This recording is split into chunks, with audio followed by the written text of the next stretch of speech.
때로 그런 얘기 하죠. 기도하기 전엔 절망이지만 기도하고 나면 희망이 보입니다. 여러분이 얼굴이 이뻐지고 싶으시면요, 기도를 하고 나면 얼굴 엄청 이뻐집니다. 그러니까 왜냐하면 은혜가 들어오잖아요. 하나님의 나라가 들어오고 내 안에 하나님이 다시 한번 확인되면 기쁨이 생기고 안정하게 되고 안심하게 돼요. 그렇습니다. 우리 안에 하나님을 꼭 기억하십시오. 한번 따라하실까요? 요한복음에 기록된 무리를 걸어오시는 예수님. 아마 그런 설교 제목은 여러분 이제까지 들어본 적이 별로 없으실 것 같아요. 마태복음에 기록된 무리를 걸어오시는 예수님, 마가복음에 기록된 무리를 걸어오시는 예수님, 또 오늘은 이제 요한복음에 기록된 무리를 걸어오시는 예수님. 성경을 읽다가 보면 한꺼풀씩 한번 조금 안으로도 성경 속에 하나님의 마음을 발견하고 싶은 거죠. 이런 말씀을 기록됐을 때 이 말씀 속에 하나님께서 우리에게 주시고자 하는 담겨놓은 마음은 무엇일까? 또 말씀을 통해서 깨달아지는 것. 그래서 이런 말씀을 깨달아지가면 다윗은 이렇게 고백했습니다. 주의 말씀이 어찌 그리 내 입술에 달다라고 했습니다. 꿀송이 같이 달다라는. 아마 그런 경험을 해보신 분이 계실 텐데요. 그 말씀이 끊임없이 계속 하나님 마음을 알아가면 그 말씀이 우리 가운데 양약이 되고 생명이 되고, 그래서 사람은 떡으로만 사는 것이 아니라 하나님 위해서 나오는 말씀으로 가는데, 주야로 내가 그 말씀을 묵상함으로 그 말씀이 내 입술에 송이꿀보다 더 답니다 라고 할 때는 하나님께서 성경에 기록된 말씀을 점점점 찾아가면서 그 숨겨진 말씀의 의미를 발견할 때 주시는 기쁨입니다. 그래서 예수님께서 무리를 걸어오시는 사건은 전 세계 사람이 다 압니다. 성경을 모르는 사람들도 예수님이 무리를 걸으셨다며 모르는 사람은 없습니다. 그런데 무신론자들은 뭐라고 말하냐면 그만 교회에서 하는 얘기지 자신들하고 상관이 없죠. 예수님이 무리를 걸었거나 안 걸었거나 애시당초 예수를 믿지 않는데 관심도 없고 또 흥미도 없고, 또 예수님 무리를 걸었대는데 막 교회에서 그냥 하는 얘기 그 정도밖에 관심이 없습니다. 또 크리스천들 가운데도 예수님께서 무리를 걸었다고 하면 예수님이니까 또 성경에 이렇게 기록됐으니까 라고 정도 생각할 수가 있습니다. 그런데 여러분, 예수님께서 왜 무리를 걸으셔야 했는지 좀 더 성경 속에서, 또 그 무리를 걸으시는 것을 통해서 제자들에게, 그리고 말씀을 읽는 저와 여러분에게 하시고 싶은 메시지가 무엇인가를 발견하는 것은 굉장히 중요하지 않습니까? 왜냐하면 성경은 하나님의 말씀이잖아요. 하나님의 말씀은 하나님의 마음이죠. 그리고 하나님의 마음은 하나님의 편지라고 말하는 것이죠. 하나님께서 우리에게 정말 정성 들여 편지를 써서 우리에게 보내주셨는데 하나님한테 편지 왔네? 읽어보지도 않고, 또 혹시 읽었다고 하더라도 내용이 무슨 내용인지 관심 없이 그냥 훅 훑어보고 이렇게 해버리면 그 편지를 보내신 하나님의 마음이 어쩌겠어요? 어쩌겠어요? 이게 어느 나라 말이지? 어쩌겠어요? 어떻게 느끼겠어요? 이렇게 해야 되는데, 어쩌겠어요는 어느 지역 사투리인지 모르겠지만 어쨌든 어떻게 했느냐고 묻는 것입니다.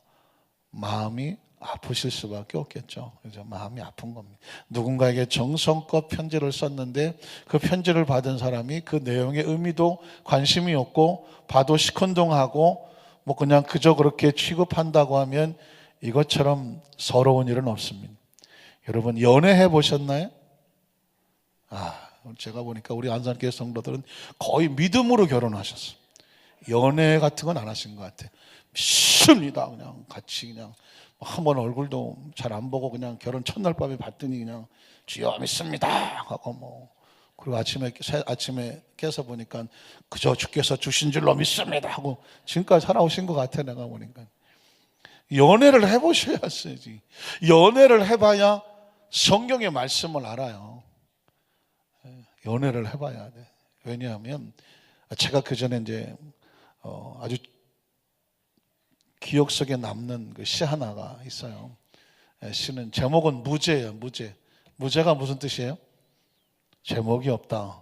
그런데 그것도 영어로 MOOZE 써놓으면요 무슨 불란서 말 같아요. 뮤즈 뭐 이런 것 같아요.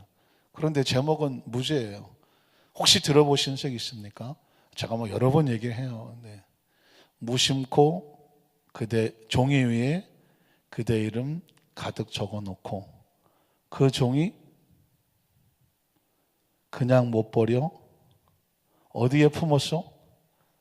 가슴에 품었어. 믿음으로 살아오신 분에게 제가 이런 얘기를 해도 무슨 감동이 있겠어.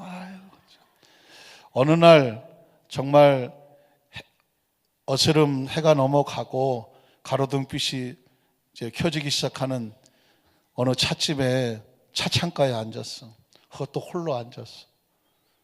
커피 한 잔을 시켜놓고 향기에 있다가 문득 눈앞에 있는 카페에 뭐야 이거 뭐지 종이 냅킨 냅킨이 있어요. 근데 글을 쓰는 사람은 연애하는 사람은요 냅킨이 얼마나 글쓰기 좋은지 몰라요. 왜냐하면 만년필 같은 걸로 냅킨에 딱 글씨를 쓰면 글씨가 번져. 번지면 번지는 글씨가 아주 이쁘게 나와요. 뭘 해봤어야죠. 그냥 그러려니 하세요. 그런데 사랑하는 그 좋아하는 또 그리워하는 사람이 생각나는 거예요. 그런데 그 사람을 뭐 볼 수는 없을 때 무슨 이름이 좋을까요? 옥경이? 예. 뭐 어쨌든 이름을 썼다고 그래요. 근데 옛날에 재밌는 게 뭐냐면 제가 중학교 고등학교 때 이런 얘기하면 하는데 신상이 털리는데 제가 연애 편지를 엄청 대필을 했습니다. 대필. 글 쓰는 걸 워낙 좋아해서 이 사춘기 애들이 머리 빡빡 깎은 놈들이 편지를 못 쓰는데 또 좋아하는 여자는 있어. 그래갖고 와갖고 연애 상담 다 했어요, 제가요. 일찍이 제가 상담에 발군의 실력이 있어갖고. 그러면 저한테 편지를 써달라. 그럼 뭐 어떻게 생겼냐, 어떤 관계냐, 그러면 제가 그 여자를 본 적도 없는데 글을 쓰는 거예요. 연애 편지를. 대필 써주는 거예요. 그런 거 원래 제가 좋아했어요. 그리고 그 글을 쓰려고 하면 거기에 대한 감정들이 있는데 그 냅킨이 좋다고 하는 것도 알고 글씨가 번진다는 것도 알고 우리는 글씨를 쓰지 않아요. 글씨를 그려요. 믿음으로 살아오신 분들의 얘기하려니까 막 진땀이 뻑뻑 납니다. 그래서 이게 그때 보면 연애를 하게 되면 이렇게 됩니다. 좋아하는 사람 이름이 영자잖아요. 영자 그러면 왠지 좀 그렇잖아요. 그럼 이렇게 바꿉니다. 자영 딱 이름을 뒤집어. 그럼 뭔가 괜찮은 것 같죠. 제가 지금 생각나는데 이름이 미자라는 사람 여학생 하나 있었어. 그랬더니 자미 또 이렇게 부르더라고. 그러니까 뭐가 좀 그럴 때 보여요. 중요한 건 뭐냐면 뭔가 자꾸 의미를 주고 싶은 거예요. 사랑하는 사람에는 적어놓고 이제 예를 들어서 만약에 영자다 그러면 자영이라고 적었다 그래요. 그러면 냅킨에다가 자영하잖아요. 그거를 가득 써놓고 놨더니 그 종이가 뭐가 돼요? 그냥 냅킨에 코 풀고 손 닦으면 끝이에요. 근데 거기에 사랑하는 사람의 이름을 적어 놓으니까 내 마음이 잔뜩 담겨지니까 그 편지가 뭐가 돼요? 너무 의미가 있는 거예요. 자기 마음이 담겨져 있고 사랑하는 사람의 이름이 담겨져 있어요. 그 종이 버리겠어요? 못 버리겠어요? 버려 그냥. 어떻게 해서 그거를 가슴에 품었다는 거예요. 그게 이제 얼마나 사랑하고 그리워하는 내용입니까? 근데 그 글을 쓰신 분이 소위 저러면 아십니까? 노산 이은상 님이었어요. 연세가 많으신 고지가 바로 저긴데 어떤 민족적인 시를 쓰셨던 분인데 그분이 그런 굉장한 센티멘탈하고 감성적인 글을 쓰신 거예요. 중학교 이제 2학년 3학기 때 제가 읽은 시예요. 지금도 기억을 하지 않습니까? 그러니까 사랑하는 사람의 편지를 담아서 쓸 때는 온통 담아 들어가는 거예요. 저기 편지지, 그 다음에 글씨, 모양 딱 하는 거예요. 그렇게 정성껏 가는 거예요. 그걸 그래서 그 받은 사람이 내 마음을 알아주기를 그렇게 원하는 마음으로 쓰는 거예요. 여러분, 성경은 그런 사랑의 편지의 최고의 결정판이에요. 마지막 하나님의 사랑이 여기에 창세기부터 계시록까지 그냥 구구절절히 가득 있는 거예요. 그러니까 성경을 읽으면서 하나님의 마음이 그냥 뭉클뭉클하게 달아오고 그 마음을 알게 되면 자꾸 읽게 되는 거예요. 하나님 말씀을 잘 꾸요. 마지막으로 물어볼게요. 난 연합편지 받아본 적이 있다. 아유, 저 뒤에 계시는 정말 그래도 우리 교회에서 내가 제일 이뻐하는 분들만 손을 드셨네. 내가. 그러면 그 편지를 받아서 그 한 편지 갖고 최소한 수십 번 또 보고 또 보고 한 적이 있다. 예, 그래. 주여, 우리 교회는 이렇게 믿음 좋은 분만 계십니까? 네. 그래서 뭐 참 기도를 열심히 하시는데 왜 한 번 보고 두 번 수십 번을 볼까요? 봐도 그냥 또 보고 싶고 또 보고 싶고 해. 왜? 그 사랑이 담겨져 있고 마음을 느끼니까, 그 편지를 보면서 느끼니까. 성경은 그런 거거든요. 하나님 말씀을 자꾸 보면서 막 하나님의 사랑이 창세기부터 계시록까지 막 뭉클뭉클 물씬 막 쏟아져 나오는 거예요. 무리를 걸어오신 예수님 사랑이에요. 그 예수님이 무슨 행동을 하시든지 그건 하나님께서 예수님이 하시는 걸 통해서 난 너를 사랑해, 이렇게 사랑해, 이렇게 사랑하고 저렇게 사랑하고 이렇게 사랑하고 또 이렇게 사랑한다. 다양한 표현으로 그 사랑의 마음을 우리에게 주시는 거예요. 그래서 예수님께서 무리를 걸어오시는 사건을 마태복음에서는 어떻게 합니까? 베드로에다가 초점을 맞춰서 베드로가 그렇게 천하고 세상적인 관점에서 천하고 죄송하지만 무식하다는 얘기는 배운 게 없다는 것이지, 비하하는 단어는 배운 게 없고 그냥 어부고 그런 거예요. 그냥 세상적인 관점에서 볼 때, 다시 말해서 유대인들이 볼 때 뭐 그렇게 대단한 사람이 아니었다는 것입니다. 그런데 그 사람의 초점을 맞춰서 그 사람의 예수님의 말씀을 붙잡으니까 무리를 걷기도 하고, 상상할 수 없는 일이죠. 선택된 사람인 거예요. 그러니까 하나님의 나라는 이렇게 세상적으로 너희 배운 자들아, 너희 뭔가 위에 위치에서 잘났다고 하는 사람들아, 하나님의 나라는 이런 사람도 택한다, 이런 사람도 하나님의 기적 속에 들어온다, 이런 사람도 이런 능력을 행할 수 있다. 혹시 그가 물에 빠져서 허우적거린다고 할지라도 그 사람을 다시 이렇게 세워서 건져내잖아요. 하나님의 나라는 그 한 사람에 대한 그 어마어마한 기적 속에서도 그 한 사람에 관한 하나님의 마음이 마태복음에는 기록되어 있습니다. 그게 하나님의 사랑을 발견하는 거죠. 마가복음에는 예수님의 관점에서 보는 거예요. 그 풍랑 속에서 걸어오신 예수님이 왜 걸어오시는가, 그 제자들이 허우적거리는 모습, 그 모습을 안타깝게 여기시고 달려오시고 그들을 안아서 품으시면서 회복시켜주는 모습이 보이는 거예요. 그래서 여러분, 성경 속의 기적은 하나님의 능력을 자랑하려는 것이 아니라 하나님의 사랑을 나타내는 거예요. 그러니까 우리가 예를 들어서 하나님 안에서의 기적을 기대한다고 하면 기적을 믿느냐 안 믿어라 안 믿어라가 아니에요. 그 기적을 행하시는 하나님의 마음은 뭐다? 사랑이다. 사랑으로 하나님 역사를 베풀어 주시는 거예요. 그러니까 성경 속에 있는 무수한 그 기적의 사건은 뭐냐면 하나님의 사랑과 마음이 담겨져 있는 줄로 믿습니다. 그러니까 기적은 당연히 기대해야 되는 거예요. 당연히 믿는 거고, 어디까지 나가야 되냐면 하나님 우리를 이렇게 사랑하시는구나. 아마 여러분이 이때까지 신앙생활 하시면서 하나님이 성경에 기록된 기적은 하나님의 사랑이라는 얘기는 한 번도 못 들어보셨을 거예요. 왜냐하면 저도 몰랐어요. 이 말씀을 같이 묵상하면서 제가 이제 28년을 목회를 했어요. 그 전에 개척교회 전도사 2년까지 합치면 30년이지만 여의도 순복음교회에서 와서 88년대 사역에서 지금까지 오면서 28년, 이제 29년 차가 되어 가는데, 오면서 이때까지 저는 설교를 하면서 설교를 이렇게 뭐 옛날 거를 뒤져서 설교해 본 적이 거의 없어요. 지금도 늘 노트에다 써서 설교를 해요. 제가 이렇게 노트에다 설교를 해요. 그건 뭐냐면 설교를 이렇게 써오면서 제가 지나온 설교를 계속 리피트를 하는, 이렇게 보는 거예요. 말씀을 계속 묵상을 하는 거예요. 그리고 그 말씀을 읽으면서 제가 노트에 쓰는 건 뭐냐면, 그러면서 그 말씀의 줄기가 쭉 이어져 가고 그 전에 무슨 설교인지 보면서 다음 설교가 하나님 주신 영감으로 이어져 갈 수 있도록 계속 그렇게 하는 거예요. 그리고 뒤에 제가 선풍기를 지금도 영하 6도에 틀어놓고 앉아있잖아요. 그런데 그냐면 여기다 종이 쪽지를 이렇게 해서 넣어놓으면 종이가 날아가야, 날아가지 말라고 이제 이렇게 하는 거예요. 그래서 어떤 분, 목사님은 왜 설교 노트를 이렇게 들고 다니시나? 그거는 뭐냐면 제가 그전엔 다 컴퓨터로 쳤어요. 그런데 컴퓨터로 치니까 치는 동안에 열심히 이거 글자 안 틀려 치다가 보니까 영감이 날아가요. 왜냐면 안 틀리려고 막 치다가 보니까, 그러다 보니까 치고 나면 뭘 쳤는지 모르겠어요. 왜? 온통 글자 올바로 치는 데만 신경을 써서.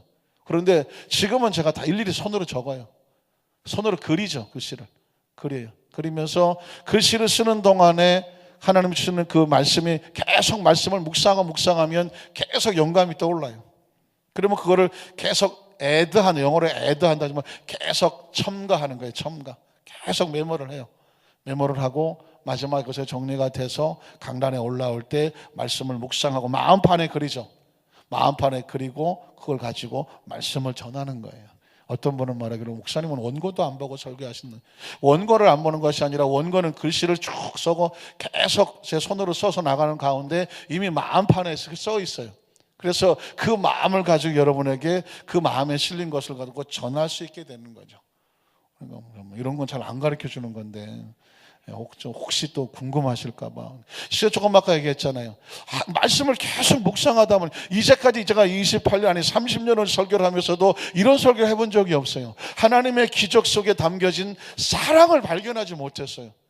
하나님은 뭐 죽은 자를 살리고 병든 자를 고치고 하는 기적의 하나님인 것은 내가 알았어요. 그런데 이번에 마태, 마가, 누가복음, 마태, 마가, 요한복음에 기록되는 무리를 걸어오신 예수의 모습을 비교해서 말씀을 나누다가 28년, 30년 만에 깨달은 게 뭐냐면 하나님의 기적은 하나님의 사랑이었더라. 왜 우리에게 기적을 행하시나 그랬더니 사랑이었어요. 그 무리를 걸어오셔서 제자들을 건져내시는, 무리를 걸어오신 예수님의 모습을 보여주는 것은 이렇게 사랑해 라는 예수님의 마음이 담겨져 있더라는 것입니다. 이걸 알아야 그 다음엔 세 번째로 요한복음에 기록된 예수님의 모습은 과연 또 어떤 모습이냐가 같이 연결이 되게 되는 거죠.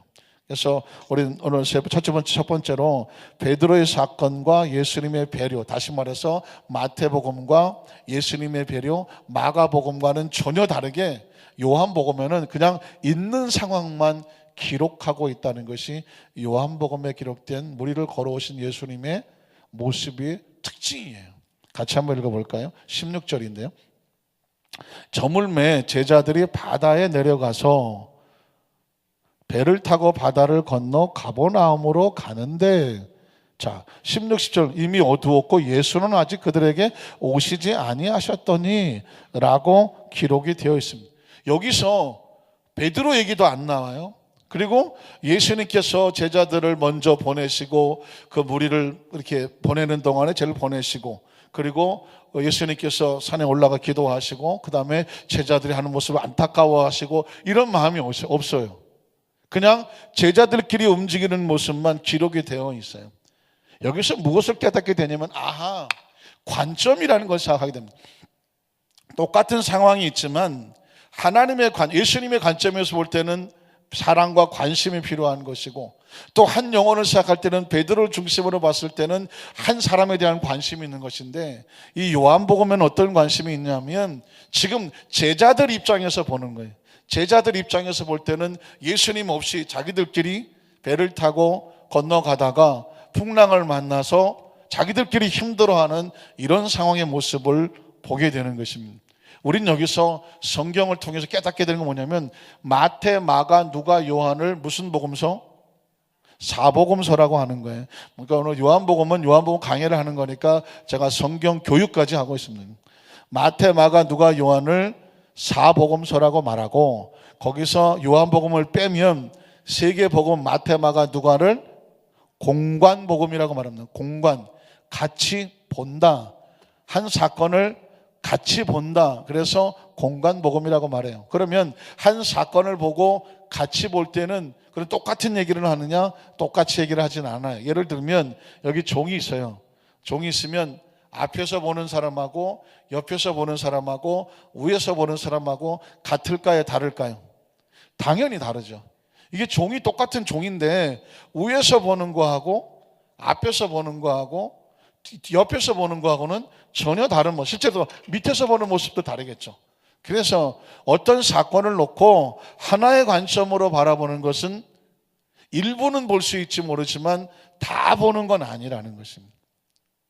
어쩌면 이건 우리 인생의 삶 가운데 중요한 메시지를 주고 있어요. 저와 여러분이 어떤 상황을 만날 때 당장 눈앞에 있는 어떤 것을 보게 될 때에 지금 내 눈앞에 보고 있는 것이 전부 다 내가 보고 있는 것은 아니에요. 어떤 사람의 앞면만 보고 있는 거죠. 뒷면을 볼 수가 없죠.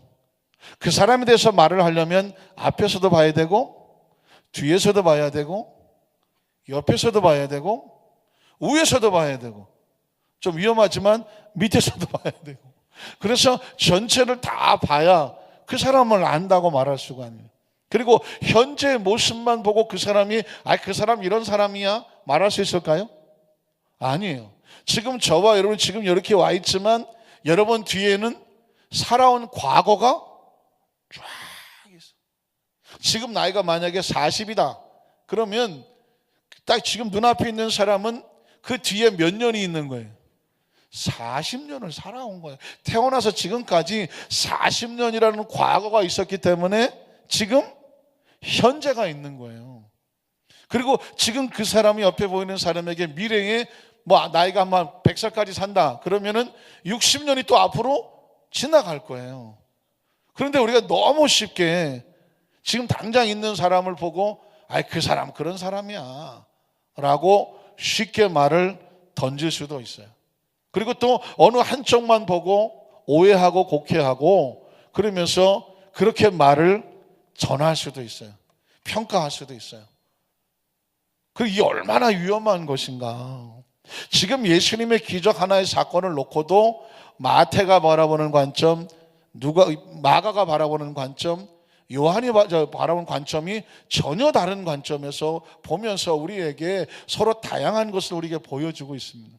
그러니까 이것은 하나님의 마음이 그렇다는 거예요. 어떤 상황을 바라볼 때 서로 다양하게 진짜 자세히 바라보고 그것을 볼 수 있다고 말을 해야지 어느 한쪽만 보고 예를 들어서 마태복음을 봤더니 베드로가 물에 빠져서 예수님께서 건져주시고 그런 장면이 나오네. 그런데 마가에는 없어요. 요한에도 없어요. 그런데 마태복음만 읽어서 무리를 걸으신 예수님을 생각하면 오늘 우리가 함께 배웠던 마가복음에 예수님을 배려하는 마음이라든가 요한복음의 제자들의 입장에서 홀로 있는 모습 이런 거를 전혀 모르겠죠.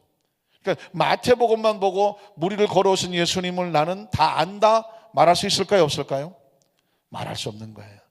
적어도 세 가지 복음서를 다 읽어본 다음에 거기서 하나님 마음을 다 알아낼 수가 있는 거죠. 만약에 우리 신앙생활에 적용한다고 하면 그러니까 우리가 함부로 어떤 것에 대해서 다 알지 못하면서 말을 한다는 것이 얼마나 위험한가. 최근에 어떤 글을 보니까 어떤 아버지가 아들이 성격이 굉장히 포악해요. 분을 참지 못하고 막 화를 내고 막 한번 화를 내면 입에서 그냥 막 독을 품는데 얘가 이렇게 잘하면 안 되겠구나. 그래서 아버지가 아들에게 네가 막 분노를 못 참고 막 화를 내고 폭언을 하고 그렇게 막 할 때 저 벽에 있는 나무에다가 못을 하나씩 박으라 그랬대요. 못을 하나씩 막 박아라. 그랬더니 어느 날은 못을 38개를 박았대. 그러니까 하루 동안 38번을 막 화를 내고 막 거품을 물고 그냥 씩씩거리고 사는 거예요. 자기가 보니까 깜짝 놀란 거죠. 38개의 못을 박았어.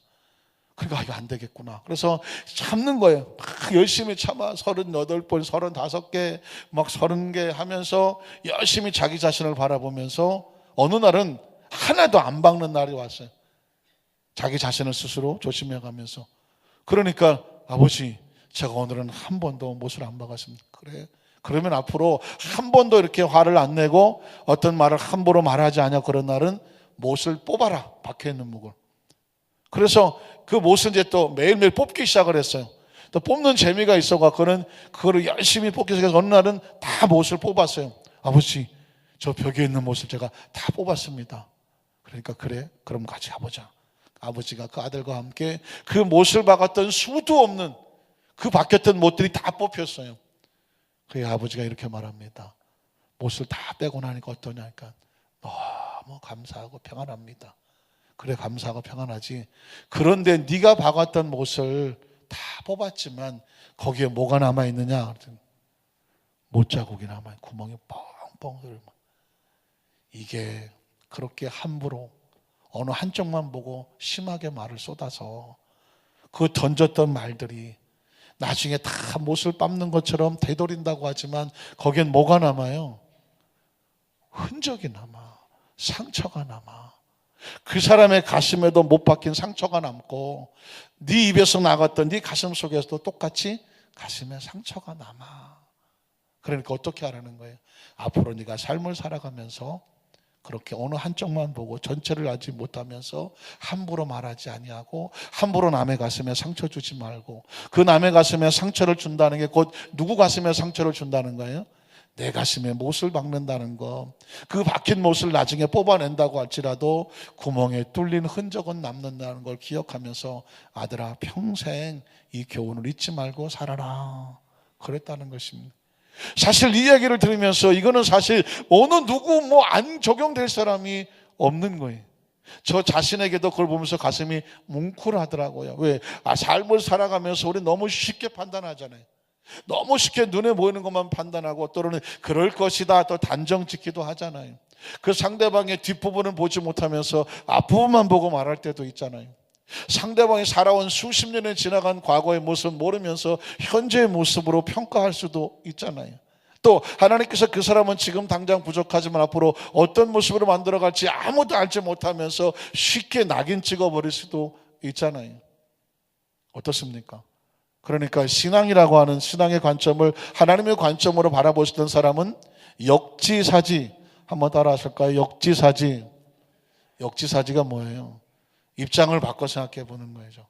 그 사람 입장이 되고 내가 이렇게 말을 함으로 상대방이 어떨 것인가 입장을 바꿔 생각해 보는 것입니다. 그리고 더 중요한 것은 뭐냐면 하나님의 관점에서 보는 것입니다. 내가 보기에는 이렇게 보이는데 하나님의 관점에서 보면 어떨까? 그래서 제가 늘 얘기하는 게 뭐냐면 하나님의 관점에서 바라보면 문제거리가 아니라 간증거리라는 거죠. 기도 제목이 아니라 감사 제목이죠. 쓴물이 아니라 단물이라는 것이죠. 그래서 여러분 신앙의 관점을 바꾼다는 것은 이렇게 중요하고 설교를 듣고 성경을 읽으면서 뭐가 은혜이냐? 한번 따라 하실까요? 아하. 이거 하셨죠? 이거 잊어버리셨나요? 아하. 아하 뭐예요? 아하. 이거 뭐죠? 아하. 이런 줄 알았는데 이거네. 뭐가 바뀌는 거예요?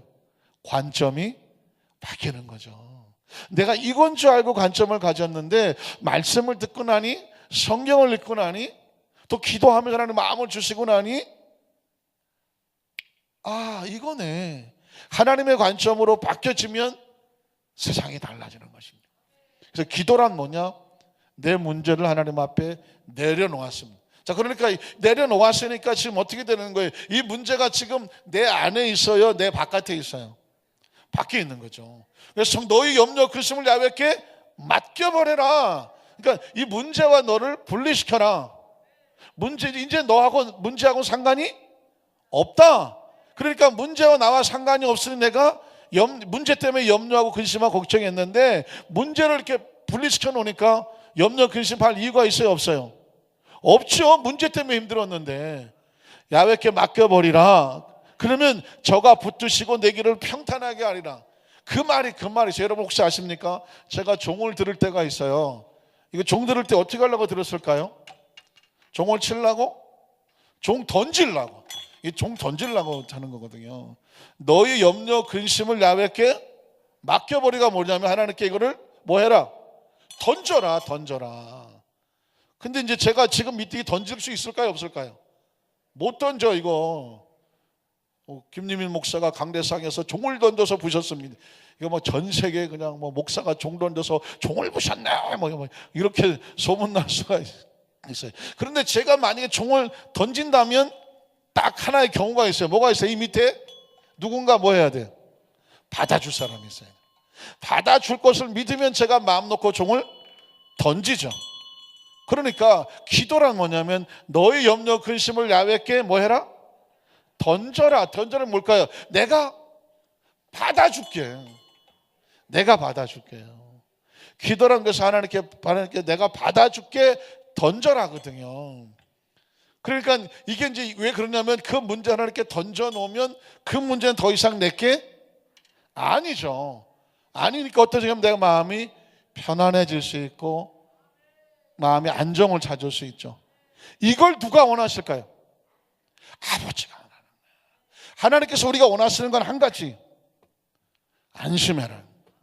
그래서 여러분 두 번째 보면 성경의 18절 19절에 풍랑 위를 걸어오신 주님을 보고, 뭐야 이거 제가 오늘 뭐 방송실에 막 당하는데, 풍랑 위를 걸어오신 주님을 보고 두려워하는 제자를 안심이 중요합니다. 등심보다는 안심이에요. 자, 그 다음 절을 봐요. 그 1절 볼게요. 18절. 큰 바람이 불어 파도가 일어나자. 큰 바람이 불어 파도가 일어나니까 뭐예요? 문제예요, 문제. 지금 내 마음이든 우리 가정이든 뭐 사업이든 직장이든 어떤 내 삶에 큰 바람을 배 타고 가는데 바람 불어 파도 나면 이건 문제예요, 문제. 그거 어떻게 할까요? 그 다음 절 보면 제자들이 노를 쳐. 쉬워요, 안 쉬워요? 어렵죠. 이거 힘들어요. 이거 땀 뻘뻘 나고 죽느냐 사느냐 11층 가다가 어떻게 해요? 그 다음 예수께서 바다 위로 걸어 배에 가까이 있음을 보고 왜 두려워했죠? 유령인 줄 알고 그랬죠. 그 다음 절 보니까 이르시되 내니 뭐 하지 마라, 두려워하지 말라. 왜? 이 풍랑과 파도는 너희 문제가 아니라 누구 문제다? 주님이 하실 문제라는 거예요. 그리스도인들이 지금 적어도 저와 여러분의 운명을 바꿀 메시지예요. 자, 오늘 이 말씀을 여러분의 마음판에 새기면 이 시간 이후에 운명이 바뀝니다. 운명이 어떻게 바뀌느냐? 예수님께서 우리에게 풍랑과 파도를 보고 심히 두려워하는 제자들에게 예수님 오셔서 하신 말씀은 등심 먹지 말고 뭐 먹어라? 안심 먹어라 그러죠. 또 어디 가서 또 안심 먹는, 안심해라, 안심해라. 내니 두려워하지 말라는. 왜? 풍랑과 파도는 너희 문제가 아니라 누구 문제다? 주님이 문제다. 그러니 풍랑과 파도에 근심하는 걱정을 뭐 해라? 던져라. 뭐라? 분리시켜라. 너하고 상관이 없다. 주님께서 우리가 원하는 것은 뭐냐면 네가 뭐 하기 원한다? 안심하기 원한다. 저는 끝까지 등심 먹더라도 안심해라. 마음은 안심해라. 자, 그래서 이게 부모의 마음이에요. 부모의 마음. 부모는 뭐냐? 자식이 뭐 했으면 좋겠어요? 자식이 마음이 어땠으면 좋겠어요? 안심했으면 좋겠어요. 안심했으면 좋겠어요. 왠지 얼굴이 수척하고 걱정하고 잠을 못 자고 입술은 뻐쩍뻐쩍 마르고 애가 힘이 없고 군대 말인데 희죽거리 하고 앉아있고. 왜 그래? 무슨 일 있어? 엄마 아빠 얘기해봐. 무슨 일인데? 알고 싶어요? 안 알고 싶어요? 아유 그러면 새끼 다 몰라요. 혹시 있어요? 부모는 알고 싶어요. 목소리만 들어도 알아요, 몰라요? 여보세요? 근데 엄마, 이게 엄마가 눈치가 몇 단이에요? 1200단이. 분명히 이상한데 그래 알았어. 끊을 사람 있나요? 여보세요? 그래 별일 없니? 근데 엄마 어떻게 했어요? 전화 끊어요? 안 끊죠. 무슨 일 있어? 너 목소리가 왜 그래? 왜? 잠 못 잤어? 무슨 일 있어? 뭐 친구? 자꾸 묻게 되잖아요. 왜 그럴까요? 애가 마음이 편안하질 않아요. 그걸 느껴요, 못 느껴요? 느끼죠, 부모는. 느껴요. 여자들은요, 남자하고 달라. 제가 이만큼 살다 보니까 이게 하나님이 참 남자와 여자를 따로 지으셨는데 왜 여자가 돕는 배필인가? 그 돕는 배필은 뭐냐면요, 누가 도와요? 한 수 위가 도와요. 아래선 못 도와요. 그래서 보통 그러니까 하나님이 아담이 혼자 독처했는 걸 보기 안 좋아서 하와를 지었다고 했는데 아담은 뭐로 만들었어요? 흙으로 만들었어. 하와는 뭘로 만들었어요? 뼈다구로 만들었어. 이게 흙하고 뼈다구는 어떤 게 강해요? 뼈다구가 강하지. 흙하고 뼈다구 부딪혀봤자 내 맨날 상처받는 거는 흙덩어리야. 이건 뭐 아무것도 아니야. 폼만 따겠지. 뼈다구한테 치겠지. 여자들이 가지고 있는 촉은 무섭습니다. 그죠? 하나님 특별한 은사를 주신 거예요. 딱 들으면 알아요. 아버지들은 잘 몰라. 야, 별일 없냐? 야, 별일 없어요. 그래, 그냥 끊어요.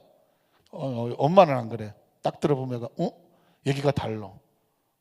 여러분, 저는 하나님 우리 마음을 아시겠어요? 모르겠어요? 오늘 이 자리에 나와 있는데 예배를 드리고 나가는데 마음에 안심이 아니고 등심? 마음이 안심하지 않고 나가. 하나님 마음이 편하겠어요? 안 편하겠어요? 안 편하죠. 예배가 뭐예요? 하나님과 자기 백성이 만나는 거예요. 만나고 나갔더니 뭐 해야 돼요? 안심해야지. 기도는 하나님과 뭐 하는 거예요? 만나는 거예요. 야곱이 창세기 18장에 너무 힘들고 어려워서 등심처럼 하여튼 간에 그냥 돌베개 메고 누워 힘들었어. 불안해서. 그런데 그 꿈속에 하나님께 환상을 보여주고 말씀을 주셨어요. 일어나서 그 보고 나서 야곱이 뭐예요? 안심이다. 하나님이 여기 되 계셨구나. 하나님께서 야곱의 마음속에 왜 내가 너와 함께 있고 내가 너를 지켜주고 어디 가든지 너를 붙들어주고 너를 다시 돌아오게 할 것이고 내게 약속한 걸 내가 하나도 버리지 않고 다 지켜줄게. 뭐 해라. 안심하라고 하는 얘기예요. 안심하라고. 그 야곱이 깨고 나니까 안심이다. 나 혼자 아니네. 어떻습니까? 그게 이렇게 하나님의 마음은 우리 안심하라고 하는 거예요. 안심해야 하나님이 어떻게 해요? 하나님도 안심하죠. 우리가 불안하면, 자식이 불안하면 부모가 불안하죠. 자식이 안심을 가져야 부모도 안심해요. 히스기야가 병들어 죽게 됐어요. 하나님 죽겠어요. 내가 주님 앞에 전신으로 행한 거 기억해 주시고 벽을 향해서 울고 불고 통곡합니다. 하나님께서 이사야 선지자 집에도 안 들어갔는데 빨리 히스기야로 가서 내 말을 전해라. 내가 내 눈물을 보았고 내 기도를 들었어. 내 수명을 15년을 더 연장해 주고 너를 돕는 자가 생길 거야. 그러니까 뭐 해라? 안심해라. 성경은 그러고 보니까 하나님 말씀의 제목은 뭐냐면 안심해라예요. 안심해. 하나님을 만났다면 안심해라. 하나님 안에 있다면 안심해라. 기도했다면 안심해라. 네가 하나님의 자녀라면 안심해라. 하나님을 믿는다면 안심해라. 믿으십니까? 풍랑과 바다를 걷는다고 할지라도 내니 두려워하지 말고 뭐 해라? 안심해라. 물론 좀 안심이 비싸요. 등심보다 조금 비싸요. 먹어보니까 스테이크 할 때 안심으로 하더만. 그래서 안심 스테이크 하는데 뭐 조금 비싸긴 하지만 입에서 녹는 맛이 있더라고요. 안심. 제가 이제 물론 조커처럼 얘기하지만 인생의 삶을 살아가면서 하나님께서 우리에게 가장 원하는 것은 뭐다? 등심 아니고 안심이다. 우리가 안심해야 하나님도 마음이 편안하십니다. 믿으십니까? 지금 이 순간의 염려와 근심은 하나님 뭐 하기 원한다? 우리랑 분리시켜라. 왜? 그건 네 짐이 아니야.